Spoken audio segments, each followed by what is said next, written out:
Chapter 10, Kiana Robini. Bad news from Utah. The equipment trailer got struck by lightning, so production on my mom's movie has to be shut down for a couple weeks. Can I come back home while you guys are waiting to start up again? I asked Mom over Skype. That wouldn't work, she tells me. What about school? How can we pull you out of Greenwich when you just got started? And then re-enroll you once shooting resumes here? That would be too disruptive. I have to hold myself back from screaming, "There's nothing to disrupt. I don't really go there. Geez Louise never registered me, and I'm not even in a real class." Forget it. Mom would be on the phone with Dad in seconds flat. Never a pleasant convo. I'd be back in the office fast enough to make my head spin, registering for 8 classes instead of just 1. 8 new teachers to get used to who give real assignments and real homework. No, my life here isn't perfect, but it's designed for the maximum bearableness. Why get complicated? I'm a short timer, and I'm just not quite as short as I thought. 2 extra weeks in Greenwich of Dad and Stepmonster, of Chauncey's sniffles and fevers and rashes and barfs. 2 more weeks in the Parmesan house. 2 more weeks of the Unteachables. Fine, I can handle it. I can do 2 more weeks standing on my head. Speaking of school, Mom goes on, how are you fitting in? I went there, back when it was the old Greenwich High. Great, I tell her. I've already gotten picked for this special program.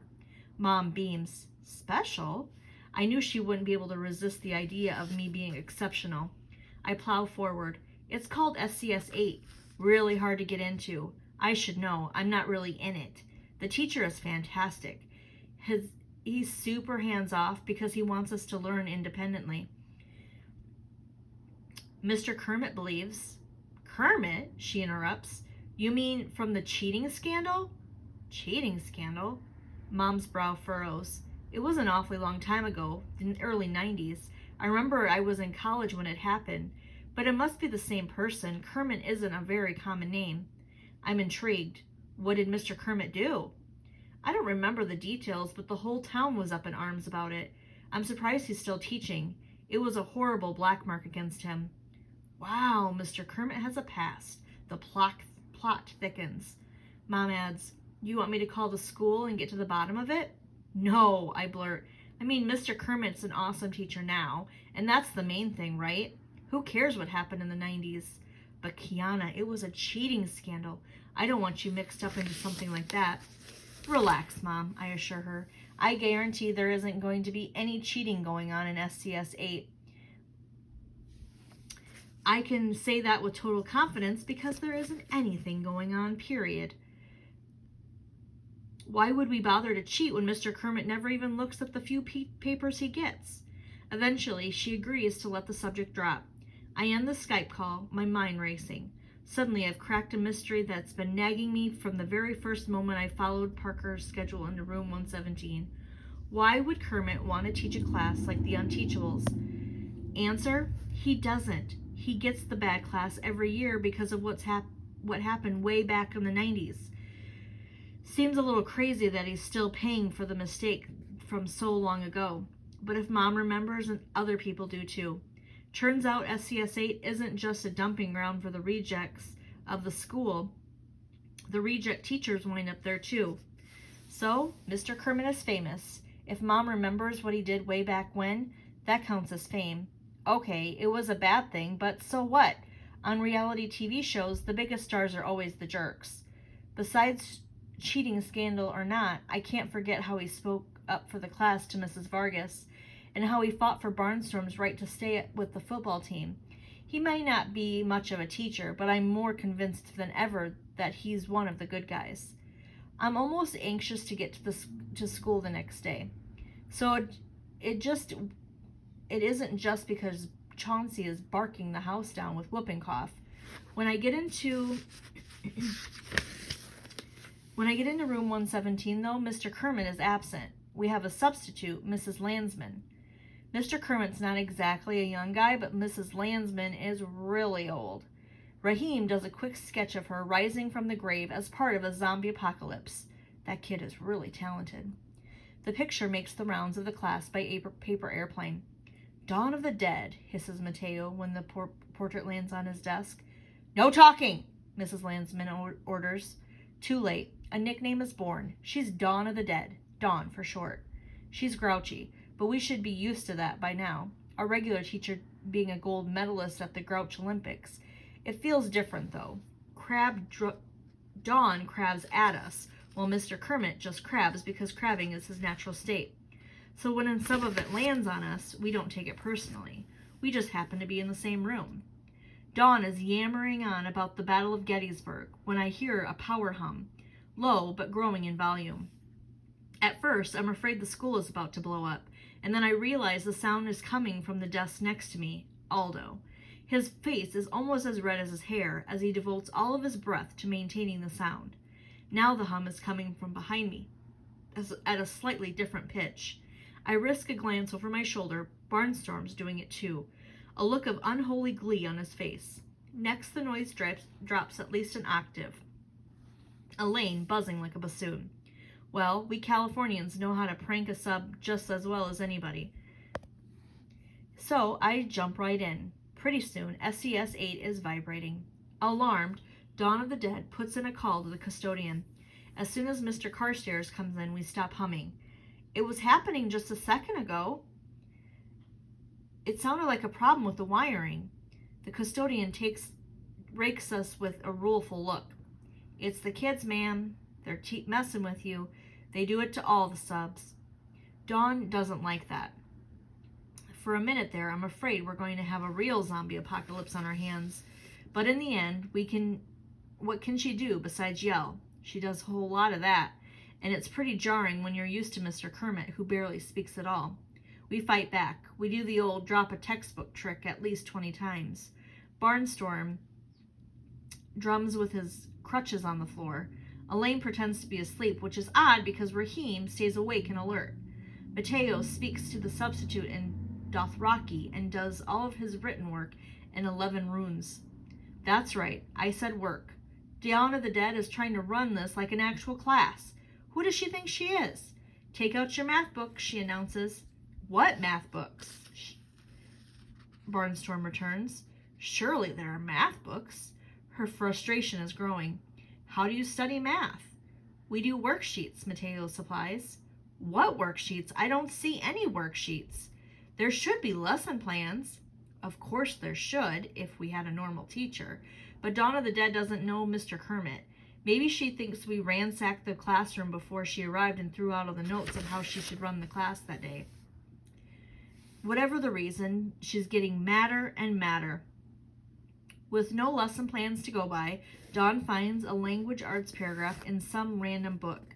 But then she chooses Parker to read it out loud. So obviously he takes forever to sound out the first word. And because we've been giving her a hard time all day, she picks now to decide that someone's yanking her chain, when Parker's the only one who isn't. So she sends him to the principal's office. 60 seconds later, we hear a pickup truck with a broken muffler start up and peel out of the parking lot. You know, he didn't do that on purpose, I tell Dawn. He has a reading problem, and he's sensitive about it. Miss Fountain comes over and tries to calm everybody down by inviting us over for another circle time. Circle time? Dawn is outraged. These kids are too old for circle time, and so are yours.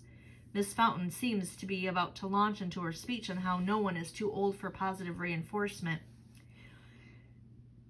But then she takes a good look at Dawn of the Dead, who actually might be, and beats a hasty retreat to her own class. When the bell finally rings at 3:30, Dawn of the Dead tells us that we're the most disrespectful class she's ever met in her long teaching career, and we should be all ashamed of ourselves. My son went to this school. He's a successful journalist now, and he would be appalled to see what's become of the place that gave him his education. You students are a new low. I don't think you'd ever behave for Mr. Kermit the way you behaved today. As we listen to her sensible heels clicking down the hall, a strange quiet descends on room 117. Yeah, well, maybe Mr. Kermit isn't a cranky old bag like you, Aldo tosses after her when she's too far away to hear. The thing is, she's right, Raheem muses, brow furrowed. We wouldn't behave that way for Ribbit. I wonder why. I could have answered that, because even though Mr. Kermit's kind of ignores us, he knows we're his class, and he sticks up for us when we need it. He likes us in his way, and I've never been able to explain it to others, but I think in our way we might be starting to like him too. When Mr. Kermit enters room 117 the next morning, he's greeted by a sight he's never seen before. The 7 of us, quiet and attentive, seated at our desks, hands folded, eyes front. Let's face it, there's no way Dawn of the Dead said anything good about us yesterday. This, then, is payback time, and none of us are looking forward to it. You can feel the tension in the air as we wait for our teacher to let us have it. Mr. Kermit sets his newspaper and his coffee down on his desk and looks from face to face. What? Nobody answers, so he starts handing out the first worksheet of the day. The instant the papers hit our desks, there's a pen in every hand and all heads are down. Out of the corner of my eye, I see the teacher pull up short, frowning. This is another first. The entire class hard at work. No airplanes circling overhead. No talking. He shrugs and returns to his desk, peering down at his crossword puzzle. I turn my attention to the assignment, which is about current events. I think hard about what I've seen lately in the news, on the internet, and in social media. The intercom buzzes to life. Mr. Kermit, comes the voice of the secretary. Principal Vargas is available this morning if you'd like to discuss Mrs. Landsman's report on your students from yesterday. You can almost hear the jarring sound of a needle scratching across the vinyl record. We all freeze, staring up at our teacher. If Dawn of the Dead filed a report, you can bet that she gave a Z minus. No, Mr. Kermit replies. Thanks anyway. That gets her attention. Is Mr. Kermit so detached from reality that he doesn't think anything that happened yesterday was bad? Or is it that he never read Dawn's report, just like he never reads any of our work? The room in 117 lightens a little. Whatever the reason, it looks like we might be off the hook. It occurs to me that maybe Mr. Kermit never reads our stuff because none of the Unteachables ever hand in anything worth reading. That's an easy fix. There's an essay question on the back of today's worksheet, and I make up my mind and knock it out of the park. The prompt is about mass transit, subways, buses, and light rail trains. I believe in that kind of thing anyway. I'm from LA. Where our transit systems are a joke. And what do we get for it? Traffic jams and pollution. Pretty soon the entire page is full, and I'm only getting started. I approach Mr. Kermit's desk. Ribbit has pushed his puzzle aside. He's examining a memo from the office. I catch the heading, Report from Substitute Teacher, across the top. He notices me, and I search his eyes for any reaction to what has to be a horrible rundown of the day with a class of unteachable barbarians. Are you really mad at us? I ask in a small voice. He looks like the question never occurred to him. There are 2 sides to every story, he says finally. He reaches down and slides the report into the trash can. Is there something I can do for you? He adds, obviously wishing I would go away. Can I have some paper? His brow furrows. For what? My essay. I ran out of space. That causes kind of a stir in our class. In SCS 8, kids do too little work, never too much. Mr. Kermit's back into his puzzle now. It's almost as if he's hoping I'll forget what I asked for and leave him alone. So, can I have it? I persist. He looks blank. The paper? Yes, fine. Well, where is it? He gets up from his desk and surveys the room, and it's like he's suddenly found himself in some strange and exotic location, a place he's never been before. He leads me to a storage closet and opens the door, empty except for cobwebs. He turns to me, completely helpless. Maybe Miss Fountain has extra paper, I suggest. I'm on it. Parker bolts for the door so suddenly that he knocks over his desk and goes flying. He faceplants on the floor, springs right back up, and disappears into the hall. The next thing we hear is Miss Fountain's voice from the next room. Parker, you're bleeding! He has his driver's license? Barnstorm sneers. The kid can barely walk. Parker's back a few minutes later, holding a wad of pink-stained paper towels to his bloody nose. He hands me a sheaf of lined paper, also pink-stained. I fill 4 full pages before I'm done with my essay, and I'm pretty satisfied with it. I know I'm just a short-timer, but I can't let my work habits go totally down the drain while I'm here. I'm going to have to be ready to hit the ground running when I get back to my real school in California. I march up to the front to hand in my paper to Mr. Kermit. He looks at me like I've just presented him with a plate of baby scorpions. It's my essay, I reply to his question he probably won't ask. I can't wait to hear what you think. He accepts the papers, places them on the corner of the desk, and goes back to his crossword. Well, aren't you going to read it? I press. Of course, he assures me without looking up. 3 days later, the pages still sit on the corner of the desk, untouched. Parker's blood spots are turning brown.